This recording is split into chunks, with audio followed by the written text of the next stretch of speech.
Hermosa es la presencia del Señor. ¿Cuántos dicen amén? Es el mejor lugar donde podemos estar, en su casa, en la casa de nuestro amigo. Feliz día para todos. El Señor los bendiga. Estamos basados en este principio bíblico, como mencionaba mi esposa hace unos instantes, y decía lo que Jesús dijo allí en Juan capítulo 15, dijo: ustedes son mis amigos si hacen mi voluntad, si hacen lo que yo les digo. Esa es la condición, obedecerle al Señor. Amén. Y en otra oportunidad, allí en Mateo capítulo 12, cuando Él está en una casa y está predicando y está lleno de gente, y vino su madre y vinieron sus hermanos a buscarlo, y le avisaron a Jesús y le dijeron: ahí afuera están tu mamá y tus hermanos que te buscan. Y Él le dijo: mi madre y mis hermanos son los que hacen la voluntad de mi Padre. Amén. Podía parecer algo despectivo de parte de Jesús, pero tenemos que entrar en contexto, ¿no? Un poco antes, si leemos, nos vamos a dar cuenta que dice que su familia como que quiso rescatarlo a Jesús porque decían que estaba fuera de sí. Creían que Jesús estaba loco. La Biblia declara que aún sus propios hermanos carnales no creían en Él, no creían en Jesús. Después eso cambió. Después se escribieron cartas. Pero en ese tiempo, en ese momento de su ministerio, no le creían a Jesús y creía que estaba fuera de sí, creía que estaba loco. Por eso Jesús dijo esas palabras, hay que entender, ¿no es cierto?, el contexto. Así que podríamos concluir que lo que Jesús nos enseña es que su familia y sus amigos somos los que estamos dispuestos a hacer la voluntad del Señor. Amén. ¿Usted está dispuesto a obedecerle al Señor? Eso nos hace amigos de Dios. Y que gradualmente podamos, conforme a la obra de su Espíritu Santo en nuestras vidas, ir aprendiendo, ir obedeciendo, ir arrancando de nuestras vidas lo que a Él no le agrada y estableciendo en nuestras vidas sus principios. Amén. En todas las áreas de nuestra vida poder obedecerle al Señor para ser sus amigos. Y a veces decimos, ¿no? Jesús es un amigo incondicional. En parte es verdad, en parte no. No tanto, porque ustedes son mis amigos si hacen lo que yo les mando. Hay otros que se constituyen enemigos de Dios. Y bueno, cada uno dará cuenta de sí mismo, pero el Señor nos ha llamado a ser sus amigos. Y una de las cosas que marcan y que son indicio de una buena amistad, una de las cosas, entre otras, es la confianza. Amén. Es la confianza. ¿Puede el Señor confiar en nosotros? Tenemos que preguntarnos, ¿no? ¿Puede el Señor confiarnos cosas? ¿Puede confiarnos servicios, misiones, voluntad? Y nosotros estar dispuestos a desarrollarla. Y estar dispuesto a desarrollar la voluntad de Dios no siempre es agradable, no siempre va acorde a lo que a nosotros nos gusta, a veces va totalmente a contramano. Dios muchas veces confronta nuestra fe, derriba algunas murallas que tenemos, ¿no es cierto? Y ahí es donde se pone a prueba el amigo. No le puedo decir al Señor: a mí me gusta esto, yo quiero hacer esto, está bien expresar nuestros deseos, no está mal, pero no imponerlos. Decir: Señor, esto es lo que yo anhelo, me gustaría servirte de esta forma, pero Señor, lo que tú quieras que yo haga, estoy dispuesto. Lo que tú quieras. Poder decir: heme aquí. El Señor dijo en una oportunidad: oren porque la mies es mucha, el trabajo es mucho y los obreros son pocos. Oren al Señor de la mies para que envíe obreros a la mies. Pero después hay otro paso más adelante que nosotros tenemos que dar, que no es solamente orar para que el Señor envíe obreros a la mies, sino decirle, Señor, heme aquí. Te pido que envíes obreros, pero me anoto como uno de ellos, como alguien que está dispuesto a servirte, en lo que tú quieras, Señor, en lo que tú quieras. Así que si el Señor puede confiarnos cosas, vamos en camino a tener una buena amistad con Dios. Ahora, que nosotros podamos confiar en Dios, no hay duda. ¿Quién podría dudar? ¿Quién de ustedes me puede decir, no sé si puedo confiar en Dios? Cuando uno lo habla de forma general, podemos con rapidez responder a esta pregunta. ¿Puedo confiar en Dios? Claro que sí. Amén. Y lo vamos a decir con convicción, seguro. No creo que nadie esté mintiendo o inventando, sino que rápidamente vamos a contestar, sí, amén, puedo confiar en ti. Ok, ahora vamos a algo más fino. Ese problema que tú tienes, esa enfermedad que tú tienes, esa dificultad que tú tienes, ¿puedes confiar en que yo puedo obrar? Y ya cuando entramos en lo personal, en cómo aplica la confianza en cada una de nuestras vidas, ahí a veces viene el problema de la duda, de los temores.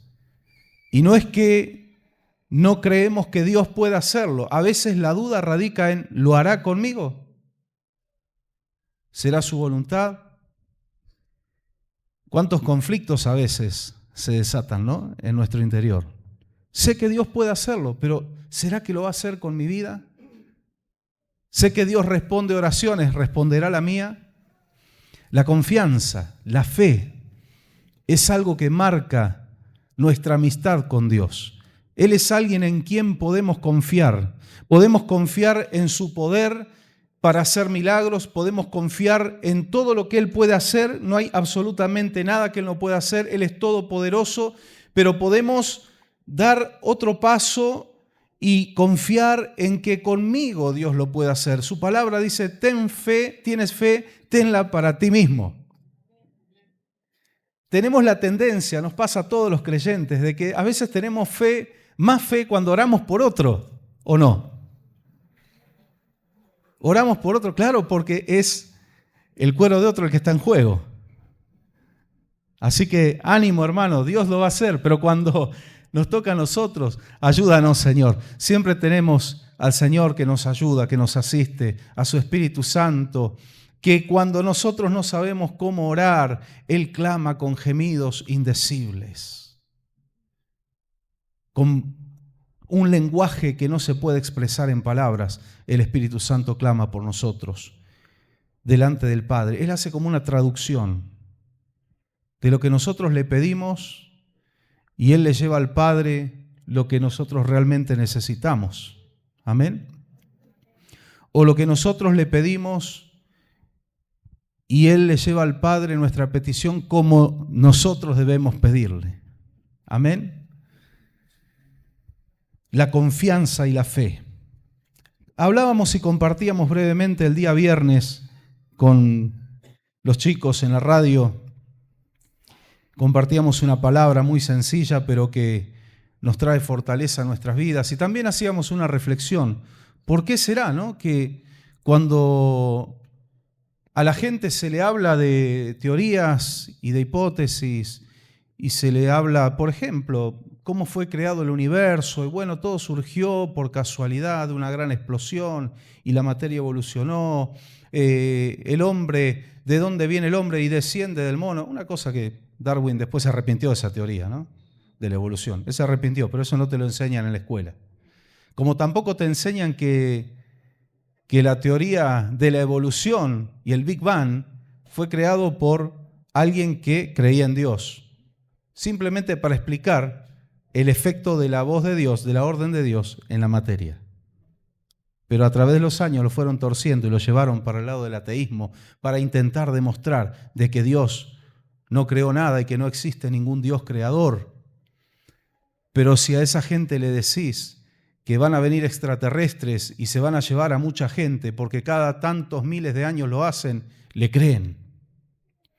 Pero cuando le hablas de que Cristo va a venir a arrebatar a su iglesia y hay que estar preparados, no te creen. cuando le hablas de algo mucho más sencillo, porque es muchísimo más sencillo incluso en la lógica, creer de que hay un Dios todopoderoso, preexistente, que creó todo lo que conocemos y lo que no conocemos, creador de todas las cosas. Es lo más fácil de entender y de explicar. Y el ser humano cierra sus oídos y dice, estos están locos. Es más fácil creer para mucha gente de que soy tan bueno que no necesito religiones, no necesito Dios, no necesito arrepentirme de nada, porque mi bondad o mis buenas acciones son más que suficientes. Pero se cierran cuando le dices, a pesar de que puedas ser buena persona, estás en falta delante de Dios, no puedes alcanzar los estándares imposibles para el hombre de alcanzar de la santidad de Dios. Cuando le dices hay un problema muy grande para la humanidad en la justicia de Dios. La justicia de Dios es una muy mala noticia para el hombre si no hubiera un medio de redención. Y ahí está la buena noticia. Pero ahí es donde te tildan de loco. Y el evangelio es locura entre los que se pierden. Es locura para el que se pierde, pero para nosotros, dijo el apóstol Pablo, es poder de Dios. Amén. Segunda de Corintios. Los que escucharon el programa el viernes van a saber dónde voy a leer. Segunda de Corintios capítulo 4. Y aquí tenemos la respuesta de por qué para la mayoría de la gente, de la humanidad, en todo el mundo, esto no hay una cuestión que diferencie entre países, si bien hay países que son más fríos y más reticentes a la fe, pero es el ser humano, la esencia del ser humano en sí, que tiene la tendencia a creer un montón de tonterías, un montón de locuras y a rechazar la única verdad, la única. Hace algún tiempo atrás escuchaba a una persona que es locutor, es músico, algunos lo conocen, es muy conocido. Y él expresaba, un Dunham de apellido, muchos lo habrán escuchado por allí. Él no es cristiano practicante, pero él defiende la existencia de Dios. Y cuando salió esto de que en las latas de Coca-Cola se podía poner el nombre de cualquier dios, de cualquier ídolo, y hasta el nombre de Satanás estaba permitido, pero cuando uno quería personalizar la lata y ponerle Jesús, estaba prohibido. El único que no te permitían era el nombre de Jesús. Se podía poner Satanás, pero Jesús no. ¿Qué le parece a usted? Y él llegaba a una conclusión muy sencilla. Decía, ¿saben por qué Jesús es el único que no está permitido? Porque es el único verdadero. Porque Él es el auténtico. Con Él está el problema. Puedes poner cualquier cosa, Buda, Mahoma, lo que quieras, Jesús no, porque Él es el único. Y esto es una prueba de ello. Cómo el sistema dominado por Satanás trata de borrar a Jesús de la historia. No va a poder. Hoy mucha gente no dice más antes de Cristo, después de Cristo. Dice antes de la era común. Después de la era común. Pero si lo apuramos un poquito con preguntas y le decimos, ¿común a qué? ¿Qué es lo que marca el fin o el inicio de la era común? Y es Cristo. Sigue siendo Cristo. No podrán borrar ese nombre. Amén. Y a veces hay creyentes que se preguntan, ¿cómo puede ser que una persona cree que jugar unas fichas en un casino le puede salvar la vida, pero cuando le predicas de que Cristo puede darte vida eterna y salvarte por toda la eternidad, no lo creen? ¿Por qué es esto? Incluso con gente inteligente, estudiada, con gran nivel académico, pero cuando vamos al tema de la fe, hacen aguas. Bueno, sencillamente la palabra del Señor dice que quien no cree en Dios es necio. Puede ser inteligente y puede tener muchos títulos, pero no es sabio, porque el principio de la sabiduría es conocer al Señor. Y la palabra de Dios dice que dice el necio en su corazón, no hay Dios. No estoy, nunca voy a predicar en contra de estar preparado, de estudiar, es necesario para esta vida, es un mundo muy competitivo, y sobre todo a los jóvenes que les queda toda una carrera por delante, toda una vida por delante, estudien, prepárense, que el Señor los guíe, busquen la guía de Dios para estudiar una carrera, si tienen que hacer una licenciatura, un doctorado, todo eso es bueno. Pero en cuanto a lo espiritual, usted puede tener apenas la primaria, quizá incompleta, pero Jesucristo nació en su corazón. Usted tiene una visión que los doctores no tienen, que los abogados, que los arquitectos, que los científicos no tienen. Usted conoce algo que gente que tiene estudio no lo tiene simplemente porque no se enseña en una universidad. Se tiene una experiencia personal. Quizá usted se siente a leer la palabra y usted va a entender cosas que los doctos de este mundo no entienden. Quizá usted diga, yo no soy tan hábil para los negocios, no soy tan hábil para la vida, pero usted reconoció a Cristo como su Salvador, usted es sabio. Usted está conociendo al Señor cada día más, usted es sabio. Usted tiene un amigo que no le va a fallar nunca. Y todas las herramientas que son buenas y son útiles para esta vida un día se van a terminar. Terminará su utilidad y solo quedará lo que pasó con nuestra vida espiritual. ¿Qué decidiste en tu vida? Y si tienes a Cristo, todo lo terrenal queda aquí, pero tú tienes algo que no se ve y lo que no se ve es eterno. Para los creyentes que tenemos experiencia con Dios, podemos desde nuestra lógica decir, ¿cómo puede ser que el mundo esté tan cerrado a la verdad que es sencilla? No es tan complicada, el Evangelio es sencillo. Dice la palabra que este camino es tan sencillo que por torpe que seamos, no nos vamos a desviar de él. Es tan grande la gracia, la paciencia, la misericordia de Dios con nosotros, que el Señor nos va guiando, nos va llevando y le vamos conociendo cada vez más a Él. ¿Qué pasa con este mundo? Que ve los resultados, hace siglos, hace milenios que está viendo los resultados de alejarse de Dios y no cambia. Segunda de Corintios 4:4. El Dios de este mundo ha cegado la mente de estos incrédulos para que no vean la luz del glorioso evangelio de Cristo, el cual es la imagen de Dios. Ahí tiene la respuesta. Hay otros versículos que hablan de esto, del entendimiento entenebrecido, pero este versículo, solo con este versículo estamos dando la respuesta a por qué. Si es tan sencillo el evangelio, el medio de salvación, ni siquiera tenemos que matar a alguien para que pague nuestros pecados, ya murió, ya resucitó, el precio ya está pagado, ¿por qué no aceptarlo? Por esto. Porque el Dios de este siglo, el Dios de este mundo, ¿quién es el Dios con minúscula de este mundo? Satanás, el perverso, el acusador, ha enceguecido la mente de los incrédulos para que no les resplandezca, para que no vean la luz del glorioso evangelio de Cristo, el cual es la imagen de Dios. Y si no resplandece la luz del evangelio, hay tinieblas, hay oscuridad. Hay vidas que pueden vivir debajo de los rayos del sol, pero están en oscuridad, porque no les ha resplandecido el evangelio. Dele gloria a Dios si a usted le resplandeció el evangelio. Usted ha creído en Cristo. Dígale gracias, Señor, porque te revelaste a mí, por tu misericordia. Gracias, Señor. No éramos más que nadie, que la gente que está afuera es más tonta que nosotros. No, quizá éramos más necios, pero la misericordia y la gracia del Señor ha hecho que nuestros ojos se abrieran.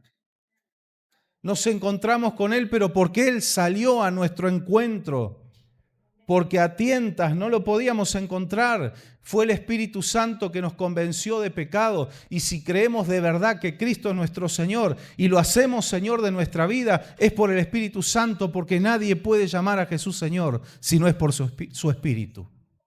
No hay otra forma de revelación. Bienaventurado eres Pedro. Cuando él dijo, tú eres el Cristo, tú eres el Hijo de Dios. Bienaventurado eres Pedro. uno de los más brutos de los apóstoles. Y el Señor le dijo, bienaventurado, porque esto no te lo reveló carne ni sangre. Esto no lo aprendiste en un seminario, no lo aprendiste en una facultad, no lo aprendiste en ningún lugar. No fueron rollos antiguos de vieja literatura con sabiduría. Te lo reveló mi Padre que está en los cielos.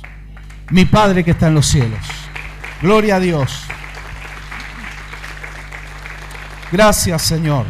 Solo tenemos esta noche gratitud para el Señor. Claro que hay muchas peticiones, déjela a los pies de Jesús, descanse en Él, pero que las pruebas, las luchas, las necesidades no te roben la adoración. El diablo quiere que dejes de adorarle. Dale gloria al Señor, aún en medio de las pruebas, dale gloria al Señor. Es una manera tan hermosa de tener victoria. Todavía no lo veo, no lo tengo, pero yo doy gracias. Todavía no se ha cumplido, pero los ojos de mi fe lo están viendo. Mis ojos físicos no lo ven, pero mis ojos de la fe lo están viendo. En el nombre de Jesús, que se vaya toda ceguera espiritual, todo temor, toda duda. No tiene que estar en nosotros el espíritu de duda, sino lo que dice el versículo 14. Escrito está, creí y por eso hablé. Con ese mismo espíritu de fe. Qué hermosa palabra. Con ese mismo espíritu de fe, también nosotros creemos y por eso hablamos. Creemos y el creer nos hace hablar de Cristo.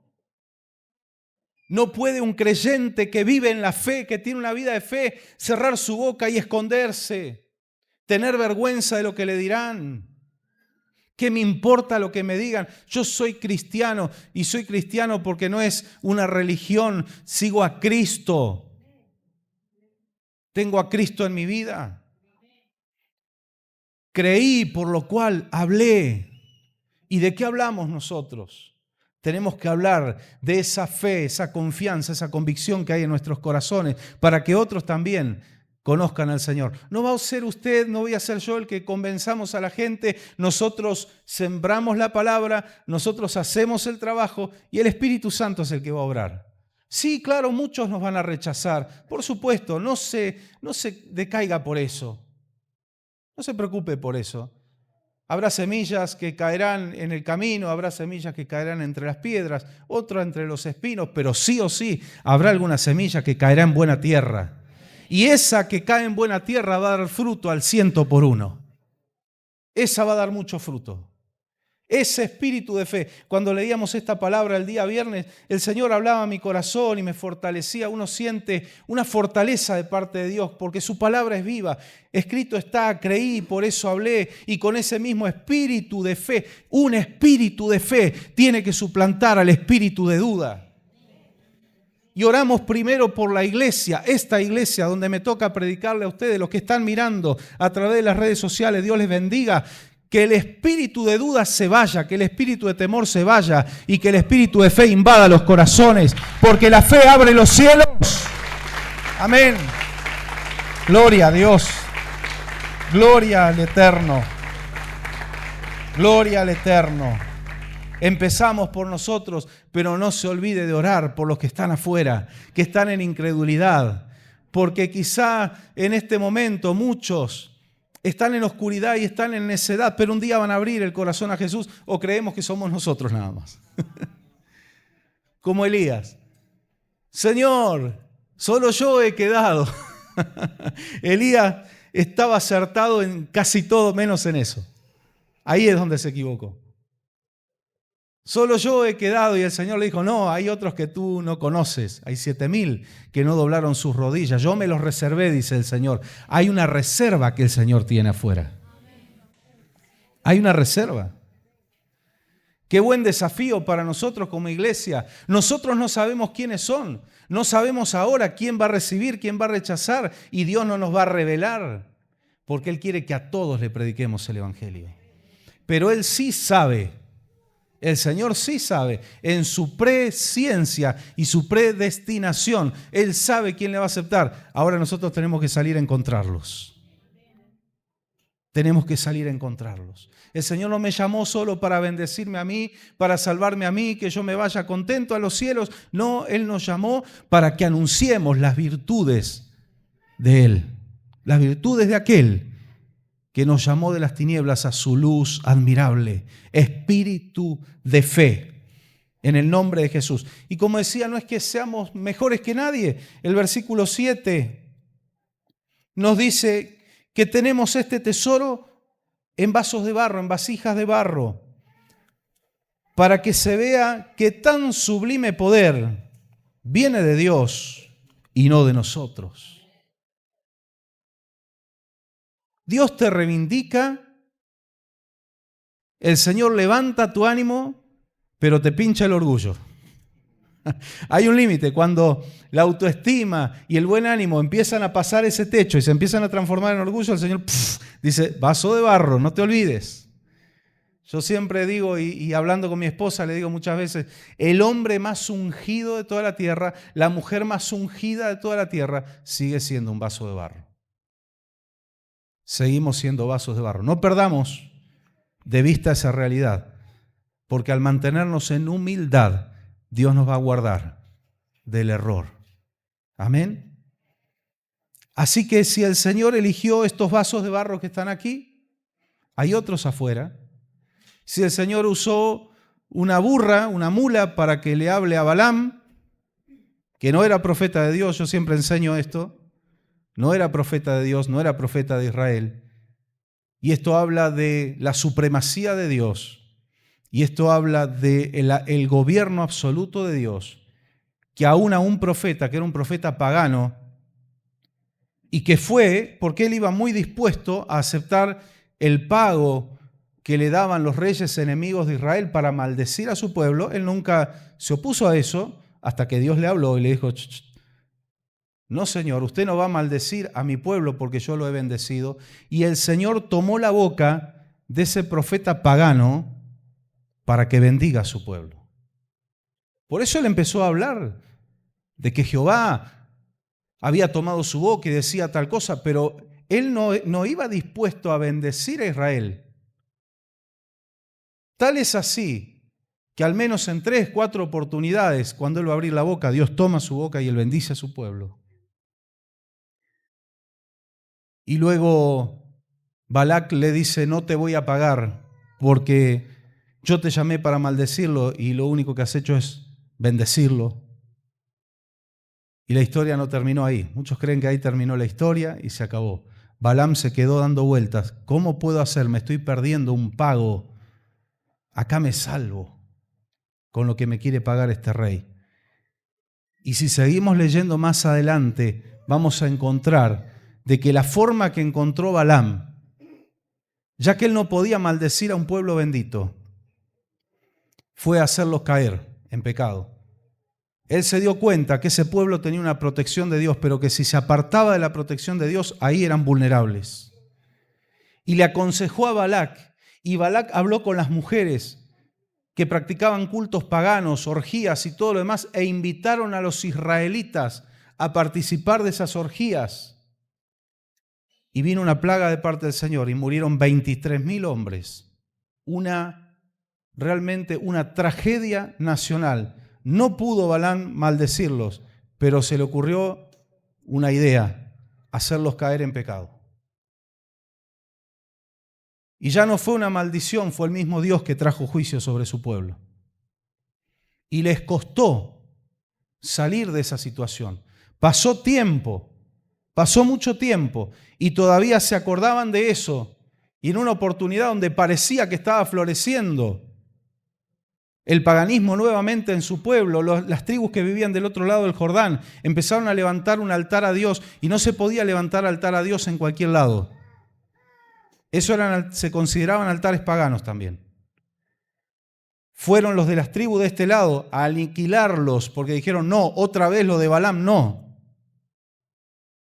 Y ahí el pueblo, los que estaban del otro lado del Jordán, esas tribus le dijeron, no, tranquilos, no levantamos un altar para quemar incienso ni para hacer ofrenda, es solo un altar recordatorio de que nosotros también somos parte del pueblo. Entonces ahí se quedaron tranquilos. Pero lo que le habían dicho los que vinieron a limpiar ese paganismo supuestamente es, ya sabemos lo que pasa cuando le fallamos a Dios. Y cuando le ofendemos, miren lo que pasó con Balaam y lo que pasó con esos 23.000 hombres que murieron y dijeron algo que a mí me quedó resonando, porque no se habla más del tema de ahí en adelante, pero le dijeron, y de ese pecado todavía no estamos del todo limpios. Y dije, epa, ¿qué pasó aquí? Todavía no estaban del todo limpios, todavía quedaban vestigios, todavía había quedado mancha. Porque cuando se embarra el creyente cuesta, no es que le cueste al Señor, a la naturaleza humana le cuesta. Por eso mejor no pisar el barro. Hay gente que dice, bueno, hay que probar el mundo y probar el pecado porque ahí es donde vos comprobás la gracia, la misericordia, el perdón de Dios. No, no se meta. Es jugar a la ruleta rusa. Usted no tiene que probar nada. Usted tiene que mantenerse fiel. Y si pasó toda su vida y usted nunca fue un boliche, usted nunca se emborrachó, usted nunca se drogó, que nunca venga nadie a decirle, tú no tienes testimonio porque no sabe lo que es ser rescatado, porque hemos hablado con gente que tiene este espíritu. Se revolcaron bien en el pecado y ahora ellos son los que tienen autoridad para hablar. No, Señor. Gloria a Dios por su misericordia que te rescató. Pero hubiera sido más glorioso que te hubieras mantenido. Solo por tu gracia, por su gracia estás. Pero hay otros que perecen y no se rescatan más. La voluntad de Dios no es esa doctrina. Cuando vemos las 7 cartas a las iglesias de Asia Menor, había una iglesia que practicaba la doctrina de los que predicaban las profundidades de Satanás. Y uno dice, ¿de qué se refiere eso? Era gente que decía que había que probar bien el pecado para luego probar la gracia. Eso es una mentira satánica. Hay que mantenerse. Mantenerse. Y el espíritu de fe nos hace mantenernos. Hay una cosa que nos ayuda y nos cuida, que es el temor de Dios. El temor de Dios. Y alguno dice, bueno, no hay que tener miedo. Mirá, si en alguna oportunidad, porque el Espíritu Santo obra como quiere, Dios te infunde miedo para que no caigas, bienvenido sea.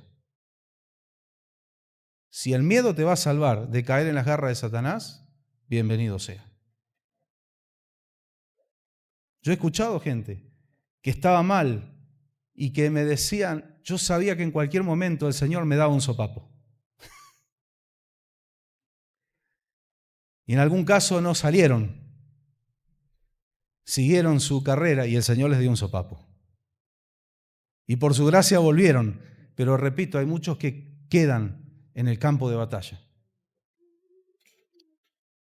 El temor de Dios es algo que nos libra, pero la fe es algo importantísimo para mantenerse en obediencia, porque la fe sin obras es muerta. Y si yo creo lo que el Señor me advierte y me dice, ahí no, cuidado con eso, no te metas ahí, no me meto. ¿Por qué? Porque tengo fe que el que me está advirtiendo tiene razón. Tengo fe en que Dios está viendo cosas que tú y yo no vemos. Y Él me lo está advirtiendo. Y la fe me hace volar por instrumentos, como los pilotos cuando están en altura y no ven absolutamente nada, están arriba de las nubes, pero están confiados y están descansando porque tienen un plan de vuelo. El aparato está programado con ese plan de vuelo y ellos solo tienen que revisar que todos los parámetros del avión estén normales. Usted sabe que cuando un avión despega y una vez que está a una altura y velocidad crucero, el capitán toma café, duerme la siesta. Algunos dicen, si tenía miedo de volar, ahora tengo más. No, tranquilo. Todo está bajo control. Y el creyente por la fe es así. Cuando alcanzamos las alturas en Dios, hay momentos que nuestros ojos no ven nada, pero yo sé cuál es mi plan de vuelo. Y descanso en Dios. Y no es que no avanzo, el avión sigue volando, va a su destino, pero todo está programado para que llegue bien a destino. Y puedo descansar en la voluntad de Dios. Yo no veo, pero hay radares, hay aparatos, hay radares de clima, hay un montón de sistemas que están constantemente censando datos para ver de que todo vaya bien. En el caso nuestro espiritual, hay veces que no vemos nada, pero hay un capitán que ese sí que no se duerme ni toma café, no se adormece ni se duerme el que guarda Israel. Él está constantemente controlando todos los factores para que nosotros podamos tener victoria. Entonces, si yo tengo esa fe, digo, ¿voy a obedecer? Si el Señor me dice descansa en mí, descanso, pero sigo avanzando. Amén. Ese espíritu de fe tiene que llenar nuestras vidas.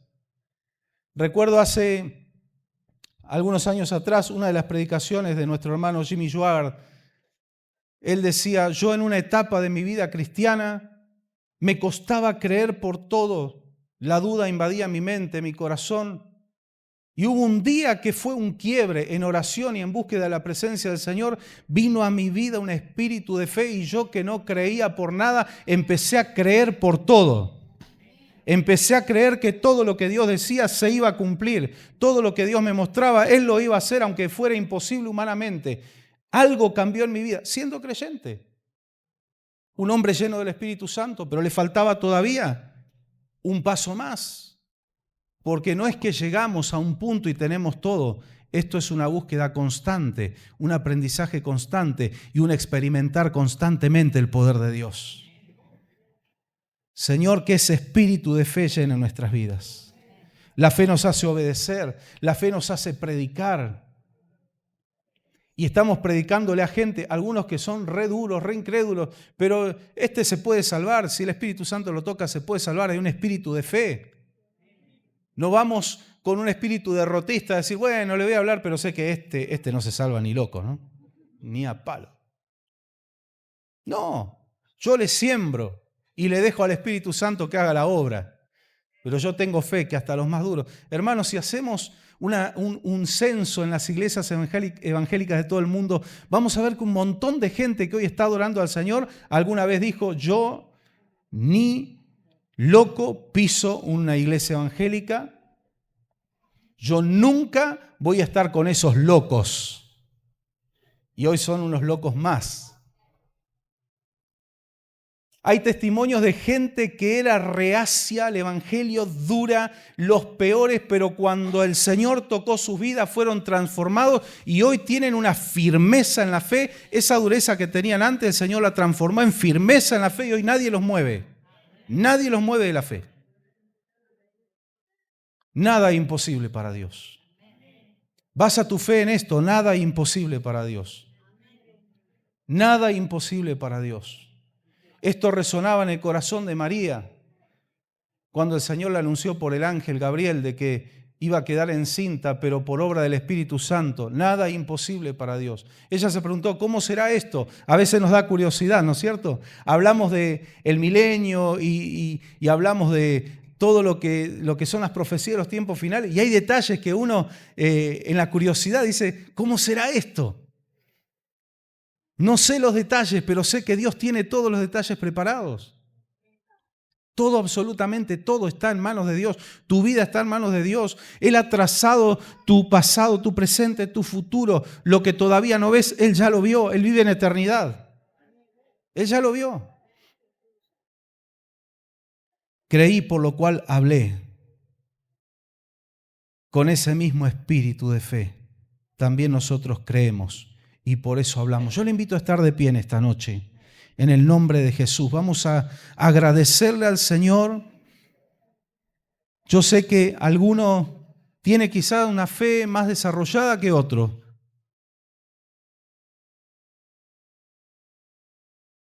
Pero el Señor dijo algo muy importante. El punto de partida es la fe como un grano de mostaza. Pero es un punto de partida, no es para quedarse ahí. La fe como un granito de mostaza. Con eso ya empezamos.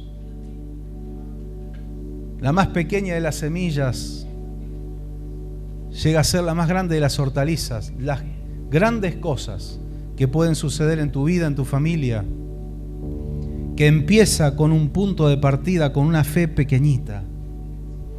Quizá alguien que está aquí o alguien que está mirando o escuchando y puede decir, pero yo no tengo fe, me falta la fe, pastor. ¿Y qué es lo que atrajo tu atención a escuchar este mensaje? Hay algo de fe. Y Dios está mirando los corazones y dice, hay algo de fe, hay algo de fe. Yo voy a empezar a trabajar con esto. Dejen esta noche delante de los pies del Señor sus dudas, sus temores. En el nombre de Jesús vamos a orar, a hablar con Él. Y esta obra de lo que su Espíritu nos ha hablado, esta obra en nuestras vidas, Él la va a hacer. No es por nuestras capacidades, no es por lo que hasta hoy he podido lograr o he aprendido, y gloria a Dios por eso, pero es una obra que el Espíritu Santo va a hacer. En el nombre de Jesús, Señor, te adoramos en esta noche y produce tanto gozo esta palabra en nuestros corazones. Entendemos, Señor, que el enemigo ha cegado las mentes, la visión espiritual del mundo, pero, Señor, también está la obra poderosa de tu Espíritu Santo, y nosotros que somos tu pueblo, portadores de ese glorioso Espíritu, con un mensaje de salvación. Quita todo temor, todo espíritu de cobardía, y pone en nosotros un espíritu de poder, de amor y de dominio propio, que al abrir nuestra boca no podamos negar tu nombre, que podamos confesar tu nombre con nuestra boca, con nuestras palabras y con nuestras acciones. Espíritu Santo, trabaja en cada uno de nosotros. Cada uno de nosotros en esta noche levantamos nuestras manos al cielo diciendo: Señor, heme aquí, yo recibo esta palabra. Si hay algún vestigio de duda, de temor en mi vida, en el nombre de Jesús, nos resistimos a toda duda, a todo lo que el enemigo quiere hacer, porque el enemigo no solo ha cegado el entendimiento del mundo, sino que quiere venir a arrebatarnos la fe a nosotros. Pero en el nombre de Jesús reprendemos todo espíritu de duda, todo espíritu de temor, todo espíritu de desconfianza, y en este día del amigo, Señor, pueda acrecentarse nuestra confianza en ti, que eres nuestro amigo infalible, el mejor que podamos tener. ¿Cómo no tener confianza? ¿Cómo no tener fe? Ese espíritu de fe llene nuestros corazones, llene nuestras mentes. Señor, nuestras palabras, como dice la Biblia, de la abundancia del corazón habla la boca. Quizás había temores, había dudas, pero ahora, Señor, una fe renovada va a hacer que nuestras palabras sean distintas. Que ya no estemos proclamando la derrota, no estemos proclamando la tristeza, no estemos proclamando y engrandeciendo al problema, sino que ahora engrandezcamos tu nombre glorioso, que es sobre todo nombre. Ahora al abrir nuestras bocas proclamamos victoria y libertad, no como una fórmula mágica, sino porque realmente hemos creído a tu palabra y tu palabra tiene poder. Creemos y por eso hablamos, en consecuencia hablamos, Señor, de tus milagros, de tu poder, de tu amor, de tu misericordia. Este espíritu de fe llena nuestras vidas, Señor. Barre con todos los temores y las dudas, y podamos creerte y podamos ministrar en gente que todavía no te conoce. Este espíritu de fe pueda prender en los corazones, puedas abrir los ojos de aquellos que están ciegos espiritualmente, aquellos que están, Señor, en tinieblas porque el enemigo les ha cegado el entendimiento, que les resplandezca la luz del Evangelio. Y esa luz eres tú, Señor Jesús. En las familias, Señor, hermanos y hermanas que están orando en este momento por sus hijos, por sus nietos, por sus padres, y cualquiera fuera el grado de parentesco, Señor, las familias, quita toda incredulidad en las familias, así como tú, Jesús, lo experimentaste en carne propia. Tus propios hermanos no creían en ti, pero un día creyeron y fueron usados por ti, Señor. Transforma, transforma. Llévate todas las dolencias, llévate las enfermedades en el nombre de Jesús, porque ya fueron vencidas en la cruz del Calvario. La obra ya está hecha. Inunda nuestros corazones con paz, aún en medio de la guerra, porque el castigo de nuestra paz fue sobre ti. Tú lo pagaste. Y por tu llaga fuimos nosotros curados, sanados en el espíritu, en el alma, pero también en el cuerpo. Tú no dejarás de hacer milagros. Tú no dejarás de derramar tu gloria, de derramar tu espíritu, Señor, porque tu iglesia lo necesitamos hasta el último día que estemos sobre la tierra, Señor. Tu poder, tu respaldo, tu obrar, Señor. Bendice este pueblo. Bendice cada familia aquí representada. Bendice aún los que van a llegar, Señor, los que van a venir, los que tú vas a traer. Tú los conoces. Bendice a los que están mirando por YouTube, a los que escuchan por la radio. Bendícelos. Que sean tocados por tu Espíritu Santo y que este mismo espíritu de fe invada sus vidas. En el nombre glorioso y por los méritos de Cristo Jesús. Amén. Amén y amén. Gloria a Dios. Aplaude al grande, al poderoso, al sublime, al eterno, al único y sabio Dios. A ti sea la gloria, Señor. A ti sea la honra. A ti sea la alabanza y la adoración. En el nombre de Jesús. En el nombre de Jesús. Gloria a Dios. Él seguirá obrando en nuestras vidas, en nuestros corazones. Amén. Por hoy el culto termina aquí, pero no termina la obra de Dios. No termina la obra de su Espíritu Santo.